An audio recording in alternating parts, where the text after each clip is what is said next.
సూర్యుడు నిజంగా డ్వార్ఫ్ నక్షత్రమేనా? మన సూర్యుడిని శాస్త్రవేత్తలు డ్వార్ఫ్ స్టార్ అంటారు. అంటే అది చిన్న నక్షత్రమా? సూర్యుడిని అధికారికంగా ఎల్లో డ్వార్ఫ్ స్టార్గా వర్గీకరిస్తారు.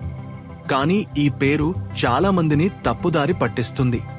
ఎందుకంటే విశ్వంలో ఉన్న భారీ నక్షత్రాలతో పోలిస్తే సూర్యుడు చిన్నవాడిగా కనిపిస్తాడు. కాని మన మిల్కీవే గెలాక్సీలో ఉన్న చాలా నక్షత్రాల కంటే సూర్యుడు నిజానికి పెద్దది, ఎక్కువ మ్యాటర్ కలిగి ఉన్నదే. ఇక్కడ డ్వార్ఫ్ అనే పదం పరిమాణాన్ని సూచించదు. అది నక్షత్రం ఉన్న జీవిత దశను సూచిస్తుంది. అంటే తన కోర్లో హైడ్రోజన్ను స్థిరంగా ఫ్యూజ్ చేస్తూ సుదీర్ఘకాలం ఉండే నక్షత్రం. ఇది ఎందుకు ముఖ్యమంటే సూర్యుడు భవిష్యత్తులో ఎలా మారుతాడో, ఇతర నక్షత్రాలతో ఎలా పోల్చాలో ఇది అర్థం చేసుకోవడానికి సహాయపడుతుంది. సూర్యుడు డ్వార్ఫ్ కాదు, అతను స్థిరంగా ఉన్నాడు.